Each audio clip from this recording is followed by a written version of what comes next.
ജോബിയെ, അപ്പൊ നിനക്കിത് ആരോടെങ്കിലും ഒന്ന് ചോദിച്ചു പഠിക്കായിരുന്നില്ലടാ? എന്റെ ജോസേട്ടാ, താനിത് എന്തറിഞ്ഞിട്ട് ഈ പറയുന്നത്?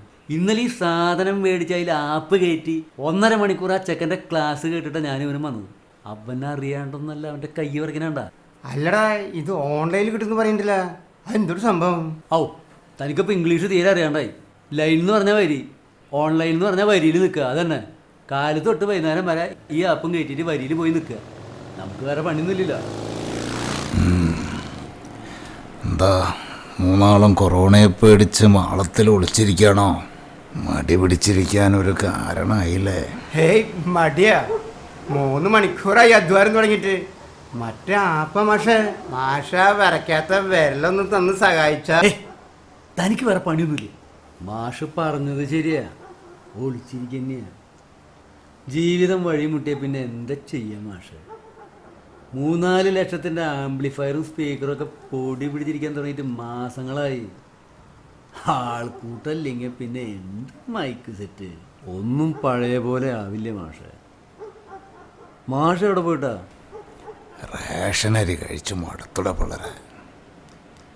2 ചപ്പാത്തി തിന്നാന്ന് വിചാരിച്ചു, ആട്ട വാങ്ങിക്കാൻ പോയതാ. അതാ കാര്യം മാഷേ. നിങ്ങളെപ്പോലെ പെൻഷനും ശമ്പളവും വാങ്ങുന്നവർക്ക് അരിമടുത്ത ആശീർവാദ ആട്ട വാങ്ങാം. അത് നീ പറഞ്ഞത് നന്നായി. ആശീർവാദ ആട്ട. ഈ ITC എന്താണെന്നറിയോ നിനക്ക്? ഇമ്പീരിയൽ ടുബാക്കോ കമ്പനി, പിന്നീട് Indian tobacco company. Indian cigarette വ്യവസായത്തിലെ അവസാനത്തെ വാക്ക്.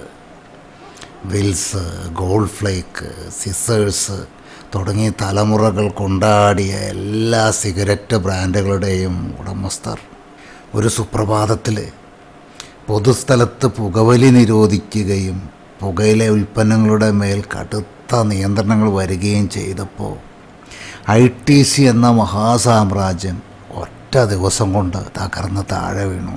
10,000-കണക്കിന് കുടുംബങ്ങളാണ് നിങ്ങളെപ്പോലെ കൊടും അന്ധകാരം മുന്നിൽ കണ്ടത്.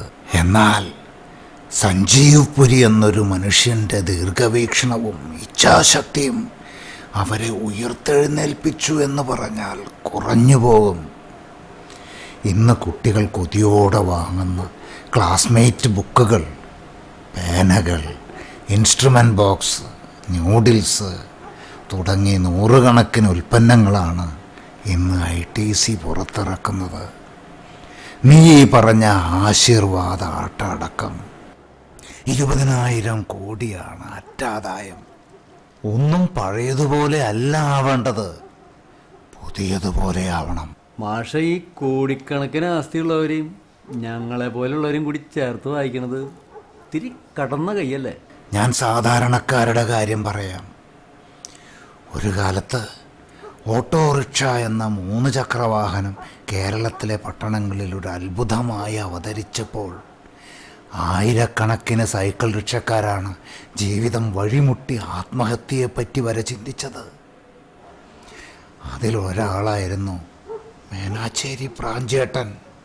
വണ്ടിപ്രാഞ്ചി ഇവൻ്റെ അപ്പാപ്പൻ തൃശ്ശിനാപ്പള്ളിക്ക് നാട് വിട്ട് തിരിച്ചു വന്നത് തമിഴൻ്റെ സെക്കൻഡ് ഹാൻഡ് ബസ് ഓടിച്ചിട്ടാ. നമ്മുടെ പഞ്ചായത്തിലെ ആദ്യത്തെ ബസ്. മരിക്കുമ്പോൾ മുറ്റത്ത് കിടന്നത് 17 ലൈൻ ബസ്സാണ്. ഇവൻ്റെയും ഇവൻ്റെ അപ്പൻ്റെയും കയ്യിലിരിപ്പ് കൊണ്ടാ ഇന്ന് വല്ലവരുടെയും ബസ്സിൽ ടിക്കറ്റ് കീറി കൊടുക്കേണ്ടി വന്നത്. ഞാൻ പോവാ, നീയൊക്കെ ആപ്പം കുത്തിയിരിക്കെ. ശരിയായി. ആ ആപ്പ് ഞാൻ അങ്ങോട്ട് ഡിലീറ്റ് ചെയ്തു. ഇല്ലെങ്കിലേ അത് നമ്മളെ ഡിലീറ്റ് ചെയ്യും.